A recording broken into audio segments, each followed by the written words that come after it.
Welcome to Cinema Bites, your go-to for movie recaps in a flash. Big twists, epic moments,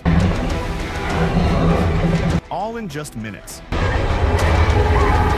The movie Jurassic World Rebirth begins with the Indian megacorporation is developing genetically modified dinosaurs. At this moment, one of the scientists heads to the chamber of the newest specimen created, called D-Rex, a mutant version of the Tyrannosaurus which has 6 limbs. The problem is that, before entering through the security door, the deranged scientist drops a chocolate wrapper on the floor. Instead of picking it up, he goes inside the chamber, and the wrapper ends up inside the door mechanism, damaging the system and leaving the passage open. Because of this, the emergency alarm is triggered, and the whole team needs to escape, as the D-Rex is loose in the lab. One of the scientists manages to lock the door, but the same scientist who caused the whole problem is trapped and begs for his life. Unluckily for him, the D-Rex appears soon after, and with its enormous claws, captures the scientist and devours him. In present times, the genetically created dinosaurs have spread throughout the world thanks to the failure of the old theme park projects. However, climate change and new diseases have wiped out most of the dinosaurs,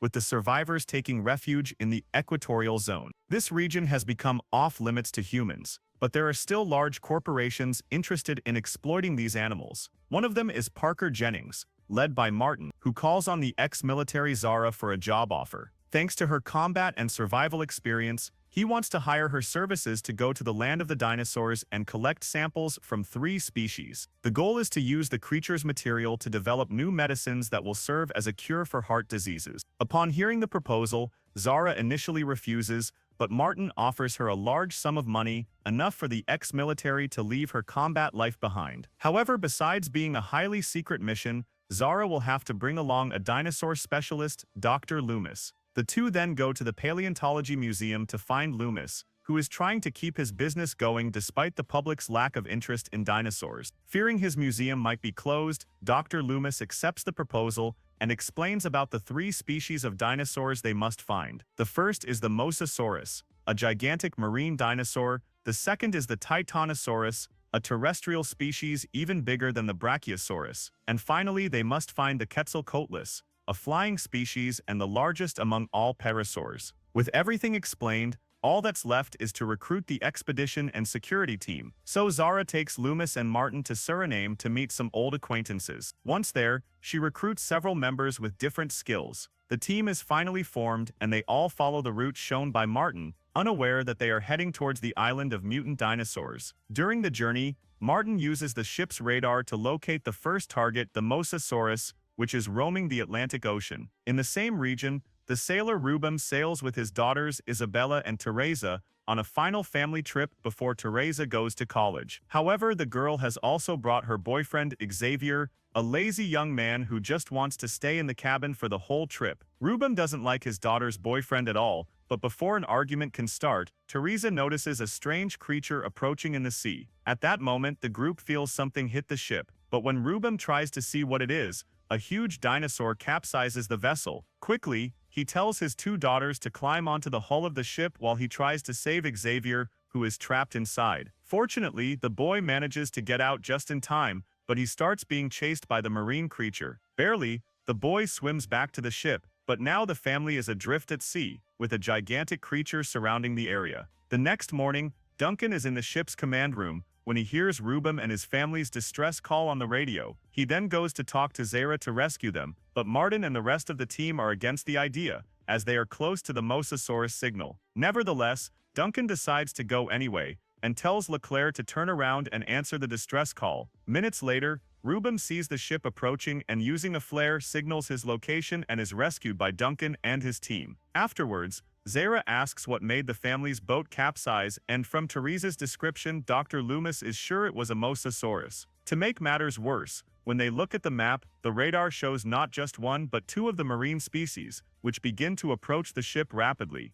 Rubem asks what's going on, but Martin just dodges the question, saying they'll soon leave the family in a safe place. Meanwhile, Zara and Duncan prepare the equipment to collect the samples when the gigantic Mosasaurus leaps out of the sea right next to the ship. Zara then goes to the bow and with Loomis's help, hooks her suit onto a grappling hook and aims the weapon at the dinosaur, firing a device to collect the sample but misses the shot. Loomis then goes to get another one, but as he brings it over, the Mosasaurus jumps towards the boat, knocking Zara, who ends up hanging from the bow. Next, the animal tries to devour, but at the last minute Loomis pulls Zara back and the fighter points her weapon once again, hitting the target. The device then begins to collect blood and tissue from the Mosasaurus, and when the container is full, a mechanism is triggered for ejection. As soon as the device is launched into the air, a mini parachute is activated, and Loomis retrieves the sample before it falls into the sea. The whole team celebrates the success of the mission, but there are still 2 specimens left and they need to get Ruben's family to a safe place. Furthermore, Loomis goes to Zara and suggests that instead of handing the sample over to Martin, they should sell it to other pharmaceutical companies. The doctor knows that in the hands of Parker Genix, the cure created from these samples will be sold at absurd prices and many people will not have access to it. However, the conversation between the two is interrupted when Teresa sees through the window that more creatures are appearing. Outside the ship, Zara sees the Mosasaurs return, along with a group of Spinosaurs. The 2 species are hunting together and begin to surround the ship, but Bob quickly grabs a gun and starts shooting, trying to scare the creatures away. Unfortunately for him, one of the Spinosaurs jumps onto the ship and with a bite pulls Bob into the sea. Soon after, the Mosasaur jumps back into the water, causing the ship to capsize and Isabella starts sliding towards the edge. Ruben jumps in to rescue his daughter and manages to pull her back, seconds before the Spinosaur nearly devours her. The dinosaurs, however, do not give up the hunt and advance at high speed, forcing Duncan to steer the ship towards a rocky stretch,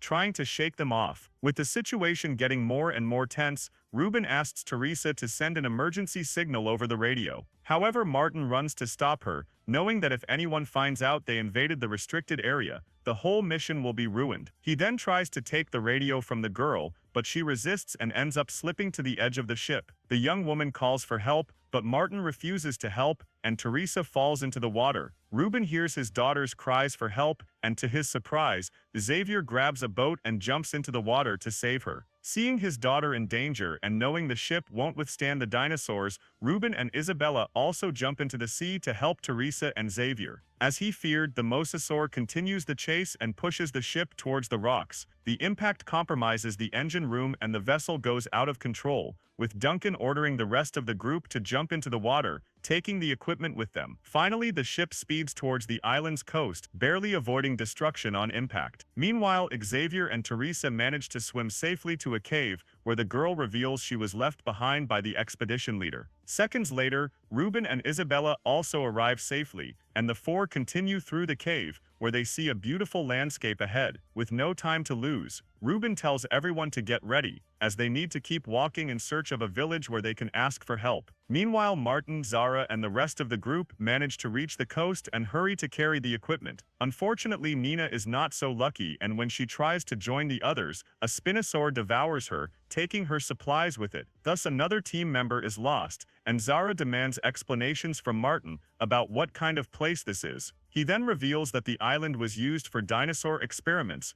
with the laboratory crossbreeding different species. These genetically modified creatures were ordered by the old dinosaur park, with the best specimens being taken for exhibition. As for the malformed or aggressive dinosaurs, they were simply left on the island, as eliminating them would only bring more losses to the company. With everything explained, Duncan suggests going after the family and leaving the island, but Zara is determined to finish the mission and get the money. So she orders everyone to grab the equipment and collect the samples within 24 hours, as that's when the rescue helicopter will arrive. With no other choice, the group agrees, and now the priority is to find a safe place before sunset. Far from there, Ruben and his family find a piping system with the engine logo and decide to follow it, as it might lead them to the nearest village. Back with Zara and her team, they need to cross a long swamp to cover their tracks from the predators. Along the way, Zara tells Martin that she saw Teresa slip from the control room and thought she saw him inside, but even so, the girl ended up falling into the water. The man brushes off the subject, saying the ship capsized because of the dinosaur,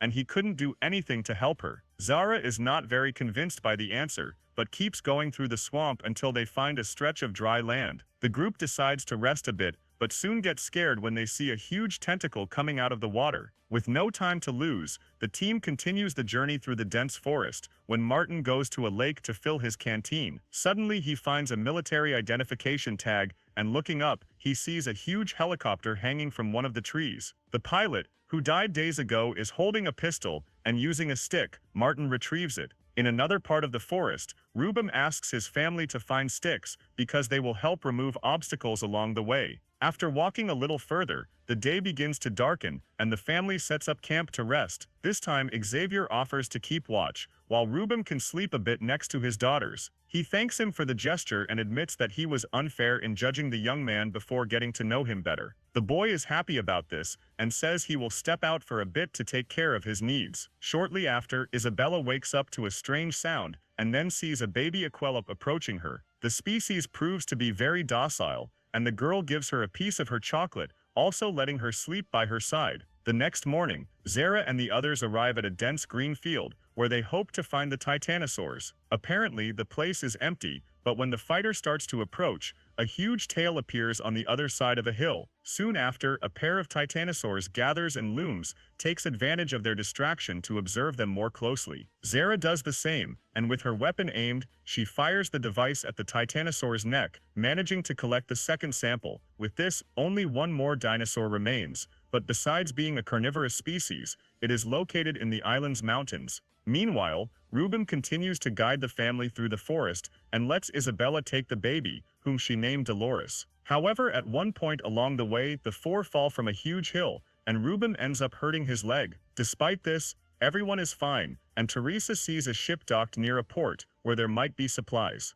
The girl decides to go there, but upon arriving at the port, she sees a huge dinosaur body, which has already been partially devoured. As she gets closer, she comes across another, smaller dinosaur, but it soon leaves when it sees a Tyrannosaurus Rex, which is taking a nap on the other side. Teresa panics but does her best not to attract its attention and hurries onto the ship. Inside, she finds an emergency raft, but because of its weight, she is forced to drag it across the bridge right next to the T-Rex. Rubem and Xavier try to warn her to leave it and come back, but the stubborn girl doesn't listen and activates the lifeboat. Because of this, the Tyrannosaurus wakes up, but it doesn't notice the girl nearby and goes to the other side of the river. With the raft inflated, the family tries to travel down the river without attracting attention, but the T-Rex soon sees the four of them and starts walking in their direction. They try to row as fast as possible, but the Tyrannosaurus easily catches up and overturns the raft. The huge predator starts to play with its prey and circles the lake while Rubem and his family swim away. In the end, the trio manages to get through a small crack in the lake, but Isabella gets trapped under the overturned raft. Hearing the girl's screams, the T-Rex grabs the raft in its jaws, but can't catch the girl, who swims as fast as she can toward her family. The four then hide behind the small rock crevice, and the T-Rex tries to attack them again, but gets its head stuck and gives up the hunt. Everyone is fine, and miraculously, the raft was not destroyed, so the four can continue their journey on the lake. In a higher part of the island, Zara, Loomis, and the others manage to climb the mountains and find a pterodactyl nest. Martin suggests that instead of collecting material from the adult dinosaur, it is safer to collect directly from one of its eggs. Loomis agrees with the idea, and together with Zara and Leclerc, the three rappel down the mountain until they reach a cave. Inside, the group finds the nest with several eggs, and Loomis hurries to collect the material without risking the lives of the chicks. However, as he is finishing the process, the huge Quetzalcoatlus appears and charges at the intruders. Loomis tries to escape, but ends up dropping the sample, which lands right on the edge of the cave. To help his companions, Leclerc throws a stone at the creature, but this only makes it angrier and it attacks him. Martin and Duncan hurry to pull him back, but things only get worse when the pterodactyl pulls the rope Loomis is tied to. Because of this, he is dragged out of the cave, but Zara manages to grab him before it's too late. At the same time, Martin and Duncan manage to pull Leclerc back, only to see him completely swallowed by the pterodactyl's beak. The two then flee from the creature, while Loomis manages to get the sample, but the ejection device is triggered, sending it flying from his hand. To make matters worse, the rope